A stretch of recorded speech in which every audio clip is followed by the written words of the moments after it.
Welcome all creepy crawlies and things that go bump in the night to Veloso Ricky's horror review. Today I have Sideshow's 1/6 scale Pretty Woman Leatherface from Texas Chainsaw Massacre. Let's begin. This piece is literally insane. It is my favorite 1/6 scale piece that I own. I literally am in love with Leatherface. Like, I grew up on TCM2 and the original. It's just the vibes that they carry, the films, the statements. It's in my top 5. It's in a lot of people's top 5, actually. A lot of people love this film.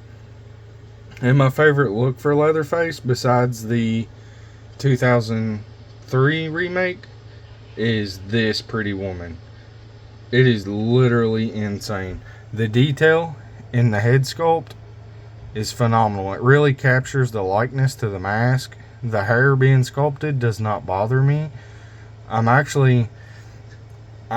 glad it is sculpted because it gives in the little curls, the poofs, all of it. It gives it volume. The lipstick is smeared. Let me see if I could turn it just a little bit. In certain lighting, the lipstick picks up better, but I need to get some lights in my shelf, to be honest. The tie is accurate. I personally think that the color of the shirt is accurate. It's got little pinstripes running down it, just like it did in the film. If I could get the camera to focus on it. And it's like a salmon pink kind of color. The tie has the accurate pattern marking in it. Excuse me. I absolutely love the detail of the veins in the hands and throughout the forearm. It really brings out like character to the piece. He has his little bracelet that he wears. The chainsaw is my only complaint because I wish it was green, because when he was dressed up as Pretty Woman chasing that girl out of his house, he had a green chainsaw, or it looked green to me, but the blood on the chainsaw is gnarly. I have some custom blood and I plan on making this a little bit more gnarly looking than this, but for a stock piece, it's just splattered on there and it actually holds up pretty well.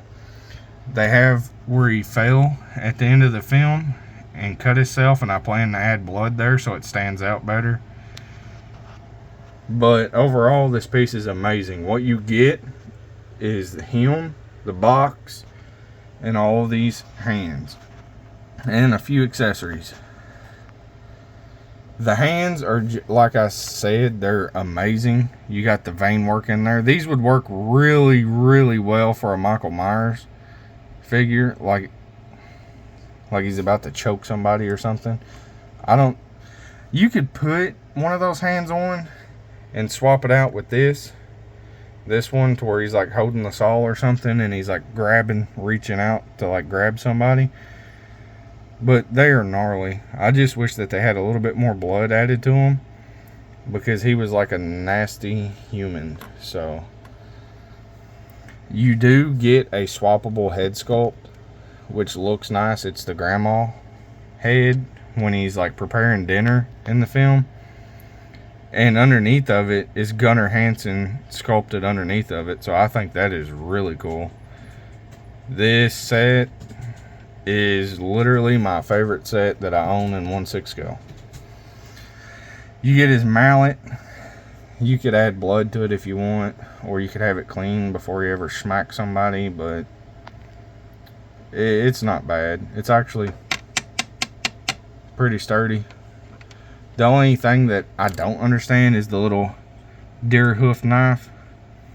I mean, it's a cool, neat piece, and the detail's pretty good, but it's very, very flimsy. So if you do plan on using this, be very careful with it, because it will break. It is very flimsy. But overall, it's detailed pretty good. There's like a deer hoof or something. I think that's what that's supposed to be, or a pig or something. I don't know. You get the little apron. I haven't unwrapped it because I prefer Leatherface and Pretty Woman. It's my favorite look for Pretty Woman or Leatherface. He's got loads of articulation. He demands a presence. Like when you stare at him there, he's just so menacing. Looks like he's about to go cut up some victims to feed to his family. Struggling in hard times, I tell you. I mean, I threw in some little bonuses. I put my Ash in there and my Tar Man just for backdrop. I have videos of both of those on the channel if you want to know more about them. But overall, I do personally think that you should get this set. It is so badass. I cannot even describe how badass it is. The paintwork is just amazing. The stitching up there. Look at that head sculpt there. I think this set, you could get it on eBay for around $300. And it's not bad. It is not bad. My girlfriend, my amazing, amazing girlfriend, bought me this for my birthday this year. So, shout out to her. She's just amazing. She gets all my grills for me. But the detail on the chainsaw is pretty accurate. You got the throttle and everything. The posability is pretty good. You can raise his arms up and down. I mean, it's kind of hard to do it one-handed while I'm recording. Make it look like he's about to chainsaw the camera. But yeah, he's just so freaking awesome. He's gnarly. Like, all I did was barely lift his arm there, and it gave him a whole new pose. And it looks so good. I would recommend this piece to any TCM fan, or if you are a fan of like top 5s for people, I would definitely say that Leatherface is in my top 5. He's my favorite slasher of all time. I know a lot of people say it's Jason or Michael Myers, but for me, Leatherface takes the cake. I just grew up watching TCM 2, the remake, the original TCM. I just love TCM so much, and I cannot thank my girlfriend enough for getting me this piece.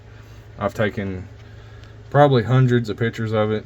Sideshow really knocked this out of the park. They could have not have done a better job. I mean, it really is amazing.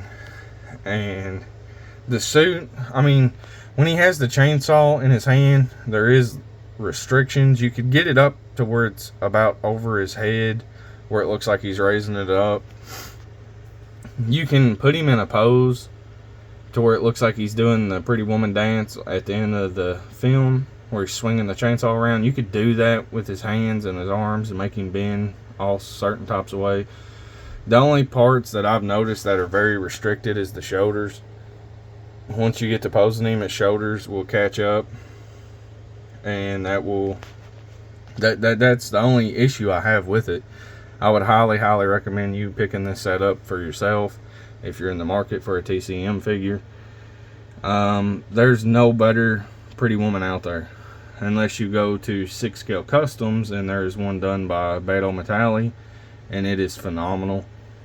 It is leagues above this, but in my humble opinion, I don't want to get no drama started, but this set here is worth every penny of it. I would prefer to have this over the Beto Metalli, simply due to it being cheaper and the likeness being there. I mean, Sideshow really did a good job with it. I don't think I'll be going to a custom artist to get one of these. I highly recommend getting it. I can't stress that enough. It's my favorite piece. I know I reviewed my Trick or Treat Studios 1/6 scale Halloween Kills Michael Myers. I do love that set. It is phenomenal, but this is just leagues above it. Like I said, you got hands, like his little fists here. They're pretty gnarly, but I don't think I would ever display him with the hammer. When I think of the hammer, I think of the apron wearing Leatherface when he's killing people. That's just what I picture anyways. But if you want to swap him out and have him holding the hammer and the chainsaw, you could do it. The hands are all there. I love how they give you so many extra hands. You got like a relaxed pair here if you don't even want him holding anything. And the detail is there. I think it's very well painted. I would definitely recommend this set to any TCM fan, like I said. The boots, they're actually cowboy boots. And if I could pull this up,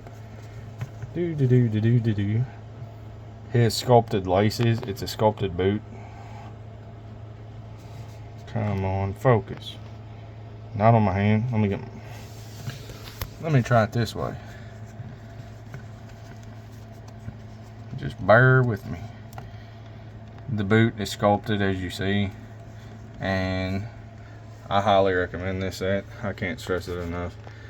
This is leagues above any other TCM figure out there. I know 3-0 made a killing Leatherface. It doesn't look as good as the new Sideshow killing Leatherface, but in my humble opinion, I would tell you to get the Pretty Woman just because it's more iconic and it's cooler. You might have a different opinion, but you don't have to always go to these very expensive custom pieces just to get something that looks good, because as you see, this piece is just so freaking gnarly. The only thing that I'm going to do is bloody up the saw a little bit more, like the blade.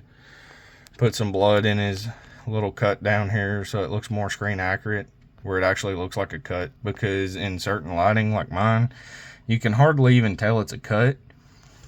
But overall, even in the pants right here, his belly, he's so fat, he's plump. I just love the shit out of this figure, to be honest. It is definitely my favorite piece that I do own. I mean, I love my distinctive dummies, but here's a height comparison is why I put him in here for another reason. Because some people are wanting to know like how big these are compared to these. I mean, they got some size to them. It's just, my only complaint with distinctive dummies is they look really good. Like, that really does look like Bruce Campbell. But sometimes the clothing does not fit the body as well as a 6 scale. I mean, the clothing here is good. It is really good for a 8-inch figure, like a Mego style figure. But if you want like tailored to the body, fits better, has like girth and stuff, and it fills out the clothing a lot better, I'm going to recommend to you to collect 6 scale. But it's going to be a little bit more pricey. I mean, distinctive dummies is pricey in themselves, but it just depends on the character that you're wanting. Some characters are more rare than others, but overall, you can't go wrong with this. I cannot stress it enough how awesome this set is. Literally. But that'll be it for this review. Thank you all for watching. And comment your favorite collectible down below, whether it's TCM, Michael Myers, Distinctive Dummies, a custom artist, Evil Entities, NECA, whatever. Just comment down below and let me know. Until next time.